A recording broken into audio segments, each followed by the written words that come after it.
Many of us likely know all too well how it feels to chase something for days, months, even years, just to find at the end of the road you've been chasing the wrong thing, just to find that you've actually lost more than you set out to achieve, something of value, someone important, maybe even yourself. But if you look back to those early 2000s mornings spent watching Avatar: The Last Airbender, you'll probably recall a very similar story that showed us exactly what happens when you set out to achieve the wrong thing and lose everything in the process. This is the story of Avatar's saddest tale, the death of Iroh's son, and what it taught us. In his early days, General Iroh, Dragon of the West, was a name to be feared or respected, all depending on what side you were fighting for. He was the eldest son to Fire Lord Azulon, with a birthright to the throne that was followed closely by his younger brother Ozai. Through their youth, the differences between the brothers began to emerge and take shape. Opposite to the kind, easygoing Iroh was a fierce and ruthless Ozai who desired the power of Iroh's birthright. Father, revoke Iroh's birthright. I am your humble servant, here to serve you and our nation. Ozai was marked with an excessively aggressive temperament, deep ambition for power, and a lack of empathy that hinted at a deep evil brewing within. You will learn respect, and suffering will be your teacher. Despite their brotherhood, Iroh made the decision to distance himself from Ozai, stating that on Ozai's path, we would all get burned. Although he would not realize it for many more years, this was the first mistake Iroh would make on his path to losing everything. Then, Iroh has a son, Lu Ten, a loving, compassionate boy who learns to serve his nation and to be an honorable man. Against the usual protocol, Iroh chooses to personally tutor Lu Ten alongside the royal tutors of the Fire Nation, insisting to be there for his son and make sure he's set on a good path. Here was a father who loved his son completely, who was there for him always, who would take him on vacations to Ember Island to have fun and see the exciting theater performances, who had no doubt in his mind about what was most important to him. It was around this time in Iroh's early adulthood when he chooses to leave the Fire Nation to travel the world and learn far more from it than what could be taught within the capital walls. In Water Tribes, Iroh learned to mimic water-bending motions to redirect lightning, creating his signature style. You see, the technique I am about to teach you is one I learned by studying the waterbenders. In the northeastern Fire Nation islands, he visited the Sun Warriors, where the last remaining dragons, Ron and Shaw, showed Iroh that to bend fire means much more than control and power, that behind the face of brutality, fire has a perfect balance, a unity between all styles of bending. Fire is life, not just destruction.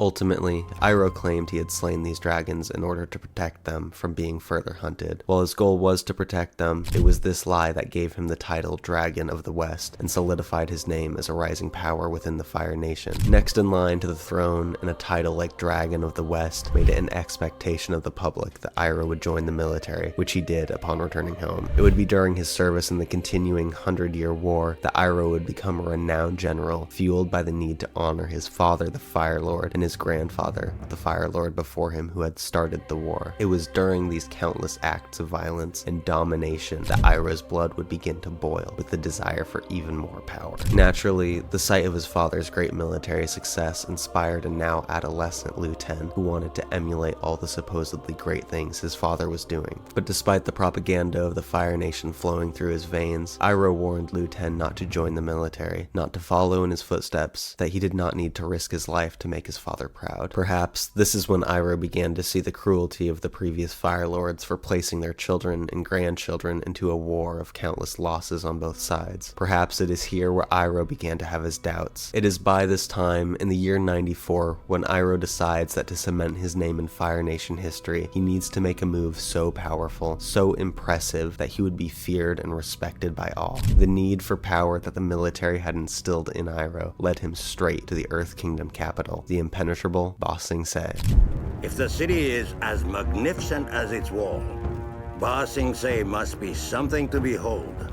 The siege was brutal. The walls of Ba Sing Se were tough, and the countless earthbenders defending them were tougher. The only way they could be broken was through violent, relentless pressure, by which over the course of 600 days, the Fire Nation, or rather Iroh, was able to guide his army through the outer walls. Stepping over the bodies of their fallen comrades, the Fire Nation pressed forward, ignoring significant losses in light of a more significant victory. If Ba Sing Se was theirs, the world was theirs. There was no wall thicker, no place place on Earth more heavily guarded. After Ba Sing Se, the rest of the world would be child's play, and it looked like it was working. Then it happened. Suddenly, unexpectedly, Lu Ten falls on the front lines, under the direct command and orders of his father. We don't see the moment, we don't hear his cries, but like Iroh, we are only left to imagine the brutality. It's enough to drive a father mad, to make him rethink the value of the many lives lost on the field, all in the name of a conquest that is not truly important. It was the loss of his son that put the meaning of war into perspective for Iroh. The lives lost up to this moment had been pawns on a board, probabilities of winning, but it was after hearing the news of his son that this specific pawn had a name, a face, a family, and soon they all did. Every loss was a broken family, a son whose father would never return home, a mother and father whose son was taken too early. I lost the will to continue fighting my father's bloody war. I finally felt the true cost. Children of all nations ground beneath the machine of useless conquest. In light of this, war became meaningless. Now past the outer walls, further than any army had gone before, Iroh stops and retreats. The siege could be won, but it would not be worth it. It would not bring back any of the fallen soldiers, much less his own little boy who would never again drink tea with his father, watch a show at Ember Island, laugh, cry, find love. So Iroh pulls his troops out, returns in defeat, and sends messengers to his spies, praying they would make it out in time. But sadly for Iroh, the tragedy had just begun. Before he could return home, news came about the death of his father, who had supposedly, in his final breaths, commanded Ozai to take his place on the throne after the embarrassment that had been Ba Sing Se. As was your dying wish, you are now succeeded by your second son.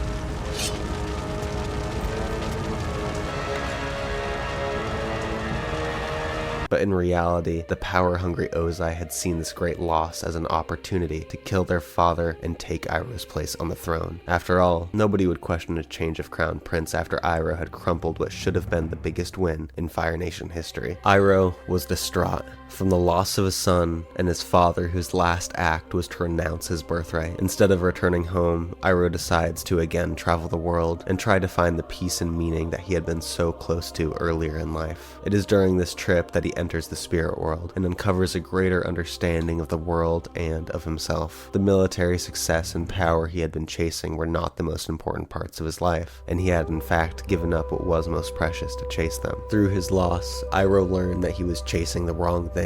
He had valued power, fame, and honored a system that he did not truly believe in. In the end, this cost him his brother, his father, and his son. It is through this story that Avatar cleverly shows us someone who had it all and who let distraction and greed get the better of them and lose sight of what was truly important: family and love. The tea is always ready. The love is always available. The chance to begin again, to choose connection over conquest, to choose presence over ambition is always yours. And Lu Ten's life, brief as it was, taught his father the most important lesson of all, that love is the only thing that lasts, the only thing that matters, and the only thing worth fighting for.